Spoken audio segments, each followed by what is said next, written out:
What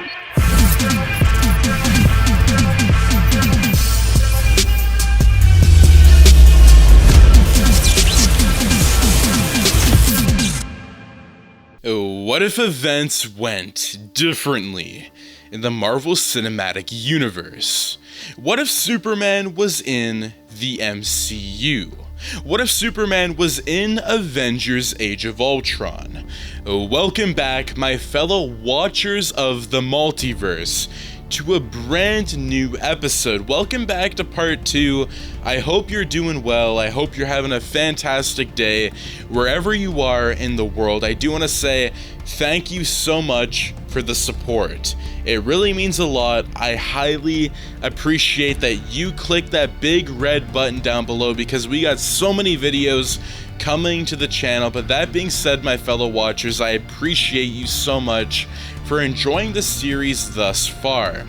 And we finally get to see what happens when Superman enters in Age of Ultron. We also had that tease at the very end, so if you haven't already seen the first part, I will have the link in the description down below. So that being said, my fellow watchers, without wasting any more time, let's dive into the brand new Marvel and DC What If crossover. Location: S.H.I.E.L.D. headquarters. This was the 5th visit Clark Kent had given Nick Fury. However, it was the same old story. S.H.I.E.L.D. had tried everything possible to open a multiversal portal and return Superman to his original universe. However, every time they reached a breaking point, something went wrong, and they had to shut it down or risk opening a wormhole. At this point, Clark felt extremely disappointed. He did not have any hope for going home again, and it hurt desperately. True, he had been able to join Nick Fury's new team and defeat the Norse god, Loki. He had reclaimed the hero warship, however he still wanted to go home. Kent cursed and walked out of the headquarters, taking a moment to decide that he would never be able to come here again. Location: Mount Everest. Superman stood at the apex of the mountain, his hands in his pockets. He took a moment to bite his lips, remembering that Metropolis didn't even exist in this universe. If it did, perhaps it would have had some sort of comfort. He took a deep breath and sighed. Immediately, his super hearing picked up the sound of sizzling. He turned to see a triangular portal opening, with some men and women in black suits coming out of the portal. "Who the hell are you guys?" Clark asked, his fists getting tense a bit. One of them had brought out a small pad and had typed into it. This closed one of the portals which had opened. Clark was confused. He told them that he was Superman, in case they had forgotten. That didn't stop them. They moved closer to him. After they surrounded him, Clark tried to ask what they were doing. He told them about the battle he had just tried to stop. They kept quiet. Clark felt he had better things to do, and he attempted to fly away, but he couldn't. He looked down and noticed a green-like jewel. He fell a few feet away. Kryptonian. Clark looked at them, and they shot at him rapidly with minimalistic injections filled with liquefied Kryptonian. The last thing Superman saw before he passed out was the orange emblem of the agent's armor, TVA, Time Variancy Authority. Location: Earth 616.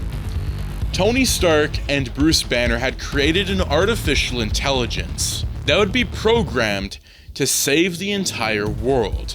They would have a suit of armor around the world that would achieve world peace. They had incorporated a complex software into a robotic form because they wanted a movable AI. When they activated it, the AI ran scans through world history. It analyzed years worth of data in split seconds. It deduced from the events that the problems humans had were caused by humans themselves. Global warming, climate change, ozone depletion, world wars, all of them. Due to the Mind Stone, Ultron had developed a mind of his own. He decided that he would eradicate the main source of the world's problems. In order to achieve world peace, it would have to eradicate the humans. Tony and Banner realized that they had created another problem alike. They had felt that the Ultron program needed to be resurrected after the Battle of New York in 2012. This was in order to forestall and prevent such events from ever happening again. But instead, they had created a machine that was bent on destroying humans, the very entity it was meant to protect. Location: TVA Agency. Superman was still unconscious when they dragged his body through the portal into their agency. They had taken him through every process and had kept him sedated with the kryptonite. They put a collar embedded with the kryptonite around his neck. This was to keep him isolated and prevent him from ever escaping. When he woke up, he was feeling dizzy from the effects of the kryptonite in his bloodstream.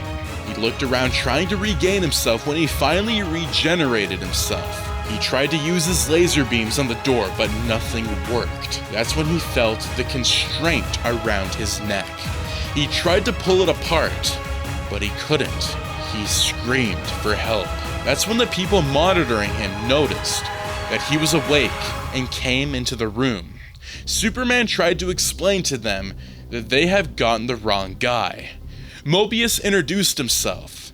He told him that he had been captured the Time Variancy Authority, the TVA. He told Superman that they specialized in fixing time errors. Superman was confused. He didn't understand what they meant. Mobius explained to him that they had different universes. Each of them were not to have access to another universe, unless it was permitted and fixed to happen. There were never accidents. He further went to tell him that him being transported into his universe was a time anomaly caused by his delay in flying out of the terraforming device. Mobius continued by telling Superman that he was supposed to save Lois Lane and not be sucked into the machine. How fast his anger level rose surprised Clark. He was so angry. So many questions were running through his mind. Was this agency government authorized? What was this talk about time anomaly? He asked himself. Superman just wanted to go back and save his hometown. Clark walked towards Mobius, forgetting he didn't have his strength. He tried to lift him up, but he struggled. Mobius shoved his hands and brought out the pruning device. Disintegrating sticks, he told Clark. The capabilities of a pruner, that it would erase him from the time continuum, and he would forever be forgotten. Clark stabilized. He needed to get out of the agency, and he needed to find out how. Location: Earth 616, Sokovia. Ultron had escaped from the tower. It had been easy because they hadn't been one strong enough to prevent him from escaping. He searched through the web for allies, people who he would make work for him. He found the Maximoff twins, Wanda and Quicksilver. Ultron knew that they hated Stark just as much as he did. He disliked his creator because he had seen the hand he had in the destruction around the world. Accidentally or not, the twins disliked Stark due to the hand he had in the bombing of their hometown. Stark had killed their family, and they weren't going to forgive him. They wanted him to suffer as much as they had. That was what Ultron proposed to them. If Stark didn't exist from the beginning, then most of the things that had happened wouldn't have happened in the first place. This was Ultron's justification for genocide. He flew to Sokovia to team up with the twins, and to build himself a proper body, He was planning on using one of his creator's drones, since he had access to his technology, and steal the scepter. He would take the scepter to the Hydra base in Sokovia, and build himself a proper body and army. As a robot, he knew that he could not do it alone. He needed a team that would remain after he wiped out all of the human race. Hence, why he wanted to build a robotic team alongside the twins he would acquire and eventually dispose of. When Ultron reached Sokovia, he headed into the base, where he would meet the twins, Wanda and Quicksilver, who had gotten their powers from an experiment, and they were more than ready to cause the downfall of the Avengers. Location: TVA. It had been chaotic. Before Mobius had left, Superman had slammed him into a wall, wounded his hand around his back, and used him as a shield. He leveraged on him to find a way out of the TVA. Ordinarily, Superman knew that he wouldn't do this, but his justification was the fact that these people were bad. The TVA agents stood with their feet apart, looking for an angle to use their degenerating sticks on Superman. They hadn't made a move yet, due to the fact that Superman was leveraging on Mobius. Superman told them that he needed to find a way out of the TVA, and they should send him back to his hometown. It had been planned. Ravonna Renslayer, the imminent head of the TVA, had seen everything unfold. She knew that they should have pruned him from the moment they captured him. People like Superman were always trouble. She noticed that the Minutemen hadn't been able to go around Superman. They all crowded in front of him, following him, as he took Mobius to what seemed like an exit. Ravonna took a pruning stick and went. The being that they had captured was not important to their universe. Everything would work without him. She was determined to prune him. She waited till his back was at the exit, which was indeed the entrance to the control room.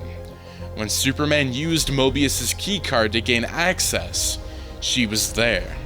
Before Superman could turn, Ravonna jammed the end of the pruning stick at Superman's back. He feathered away. Location: the Void. Superman had planned it to the letter. Before he had been pruned, he was able to steal the pad he had noticed one of the Minutemen on Earth used to close a portal. He knew that he just needed the time to be able to understand the device. He had stolen it from Mobius while he was leveraging on him for safety. Superman landed in the void. Superman landed on a rock, and it broke the constraint around his neck. Superman took it off and threw it away. He felt his strength come back immediately, but he didn't know where he was. He walked in the opposite direction of the kryptonite. He leaped and took off in flight. He wanted to scan the entire place to see if he would recognize anything when he landed. He realized he was in a different zone entirely. Unknown to Superman, he wasn't alone. It wasn't the first time the TVA had pruned a Superman. They had pruned a Stray, who had ultimately become a villain and had killed Lois Lane and his child. It had become an event that was never supposed to occur. The TVA had stepped in, captured him, deemed him to be too dangerous to hold within their facilities, and they pruned him. The evil Superman, who went by the name of Superman Prime, had noticed the arrival of his variant. He smiled because he's been waiting for a long time. Even though he didn't know how long it was, he had been waiting for. He needed to find a way out of the void. He knew that the combined effort of two Supermen would be too much for this planet, and that they would find their way out. Superman brought out the TemPad. He fiddled with it, and he needed to find a way to make the device work. That's when he noticed a presence. He noticed a version of himself, but darker. Superman put the TemPad in his pocket. Prime Superman had noticed the TemPad, and he smiled. That was his way out of this planet, and he wasn't taking any chances. Prime Superman stared at the other variant of himself. He saw the confusion, and he introduced himself, and he stretched out his hand for a handshake.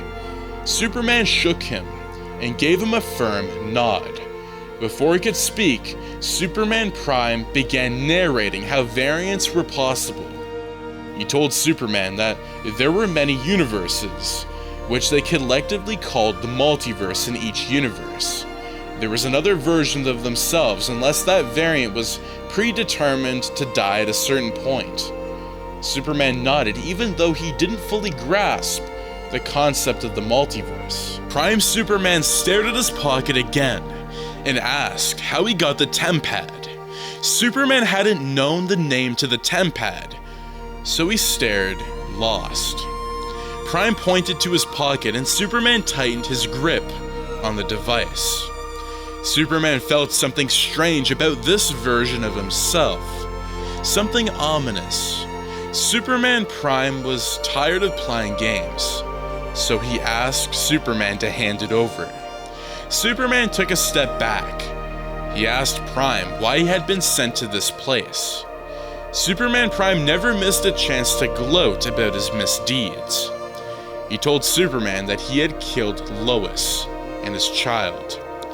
Superman's eyes widened and he stuttered for a minute and became angry. This is why he hadn't felt comfortable with him. Superman Prime noticed the anger in Superman's eyes. He realized this was the good variant, and he knew that the variant wouldn't want to give him the Tempad willingly. Superman Prime wanted a fight. It had been so long since he had the thrill. Superman Prime asked for the Tempad again. Superman said that he would never give anything to a variant of himself who had killed Lois Lane, and even his own child for any reason whatsoever. He was a sick bastard, and Prime smiled at that comment. It was time to test the prowess of this Superman. Superman Prime leaped and punched Superman in the jaw. Prime was strong, and Superman released his anger in the fight. He punched Superman Prime squarely in the face. Momentarily dazed, Superman took the advantage. He gave Prime an uppercut, lifted him into the air, and slammed him to the ground. Superman Prime realized that the fight would be better than he had anticipated, because this variant was strong and he wasn't holding back. Superman Prime stood immediately turned behind Superman. Their backs were pressed together. Superman Prime quickly placed his hand under the jaw of Superman and bent forward. He dragged Superman along and threw him to the opposite direction. Before Superman crashed into the ground, he regained himself midair and flew towards Prime. He hit him in his midsection, which knocked the wind out of his lungs. Caught in the momentum, Prime wasn't able to maneuver his way, and Superman quickly spun and punched Superman Prime towards the sky. In quick succession, Clark flew again and punched him. He flew towards him, gripped his legs, rotated, and threw him towards the ground. He slammed his feet on Superman Prime's face before he hit the ground. The combined weight of Superman and the force of the slamming into the ground was a lot for Prime. Superman Prime got angrier. He was not to lose to anybody, and he wasn't going to lose to the goody Two-Shoes. He stood and pushed Superman backwards. He aimed and shot his red laser beams directly at the eyes of Superman. Superman had noticed the stance Prime had taken. It was similar to the one that he took when he was about to shoot his beams. Superman had done it more of a reflex than an attack form. He shot his orange beams at Superman Prime, and their beams met halfway. The battle of whose beams would subsue began. They both leaned their heads back and leaned forward again with intensity. They scrunched their eyebrows, focusing their eye beams. Prime's beams began to push into Superman's beams. Slowly, the red beams were pushing back. When Superman noticed that his own beams were weakening, he quickly turned and avoided it, being singed by the beams. The beams missed his face by a centimeter. Superman Prime used the rotation of Superman to his advantage, and he flew into Superman and knocked the wind out of him. This action had caused the temp pad to fly out of Superman's pocket. It hit the floor and opened a portal. They both stared at the portal and flew directly towards it. They had entered at the same time. The portal was a steam that provided access to different portals. Superman was determined to hold on to Superman Prime. He couldn't let a variant as evil as Superman Prime gain access to any part of the universe. Prime wanted to be anywhere but where Superman was. He looked for the right time, and he remained still like he was heading with Superman to the same universe. Superman Prime immediately fired laser beams at Superman, and he signed his hands. Superman quickly released him and reflex action. Prime flew through into a different stream, and Superman could not fly back to get him before he passed through the other side of the portal. Location: Metropolis, Superman's home universe. Time worked differently in the null time zone and the void. It was faster than it was in the ordinary universe. The portal had taken Superman to his hometown, Metropolis. He was happy. He had returned home, and he felt uneasy. The mere fact that he knew that Superman Prime existed, and he was out there somewhere in this universe, caused this. He needed to find him and stop him before he caused more havoc. He didn't know how, but he would find this variant, and he would finish the job. Location: Sokovia. Superman Prime had escaped into Earth 616 by pure coincidence. When he landed, he stood and smelled the air. He relished being free from the void. He wanted more, and he was willing to get it. And today was the best day for his luck. Ultron had finished creating his robots for his army, using the scepter he had taken. He released them into the world and started the process of annihilation. They were going to eradicate every human. The Avengers had been able to track Ultron to Sokovia, and they had gone out to put an end to Ultron's plan of achieving world peace.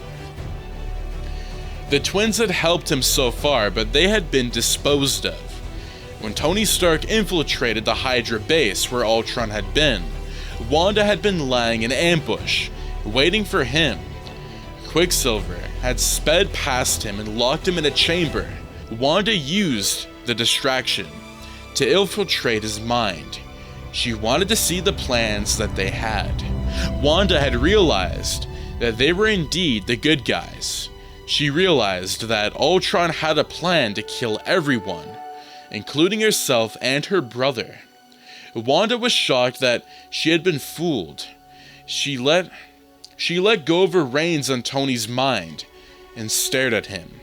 When Tony came to realize what had happened, he pointed his armored hand at her defense. Quicksilver ran in front of his sister to protect her. Wanda had told him what she had seen, and Quicksilver's defenses were dropped. They explained everything to Tony Stark, and he dropped his defenses too. He called on Captain America, who was more than willing to join forces with them. Superman Prime saw the robots, and it made him joyful. He didn't know what they were doing, but he would fight them. He needed that fight. He used his powers against them, breaking them down one after another. He was determined to find out who controlled them, if they could control these numbers of robots, and that they would be worth protecting or fighting. Superman Prime had finally found out what he had been searching for: Ultron. He had used his supervision to scan through buildings, and he had found it. The way he commanded the other robots denoted that he was the leader of all of them. He expected a human at the end of the trail, but anything that could put up a good fight was what he wanted. Superman Prime flew towards the building. He swept past agents who were shooting at other people. Superman Prime had unintentionally stopped the killing of Quicksilver. One of the agents had locked Quicksilver down as his target before he was swept away by Superman Prime. Superman Prime broke through the walls and joined the fight. He saw a group of people who were fighting the robots and attacking Ultron too. He smiled. He had a buffet of people to choose from, but first he had to eliminate the opposition. He wanted all of the attention to be on him. He would kill the commander of the robots first before fighting the humans. It was easy for him. He shot his vision at Ultron. Ultron took notice of him and commanded his army to attack Superman Prime. But Prime easily dismantled them. He flew directly at Ultron, held his metal head, and broke the ceiling. Ultron had downloaded a skill set of different fighting techniques, but none were a match for Superman Prime's brute strength. Ultron noticed that he was no match for Prime. He planned to escape, and he landed a critical blow to Prime's neck, which made Superman release his grip. Ultron cascaded to the ground. He regained himself before landing. Superman Prime flew downward and shot laser beams at Ultron. One of the beams pierced through Quicksilver's chest and immediately killed him. Wanda saw this and was filled with grief. She ran towards Quicksilver as tears fell from her eyes. Wanda could not control her emotions. She screamed and released a burst of energy. Ultron, who was closest to her, disintegrated within the waves. With the leader gone, the rest of the robots came to a halt. Superman Prime saw what Wanda had done, and he knew he had to battle her next. And that is going to conclude part 2 of What If Superman Was in the MCU Timeline? What if Superman was in Age of Ultron? Now, what did you think of that really insane twist with the TVA? I really wanted to add something brand new to the storyline instead of just inserting a character into this story and him kind of going through the motions. I really wanted to add more conflict and really see what we could do with the multiverse and do with these different variants of Superman running around the MCU. It really adds another layer to the storyline, and I really wanted to try something new when making this series. But that being said, thank you so much for tuning in, and I'll see you next week in the latest episode of What If Superman Was in Captain America Civil War. So stay tuned for that. Make sure to send your requests down below. Let me know what you thought of this, and I'll see you in the next video. Take care and have a wonderful day. Peace out.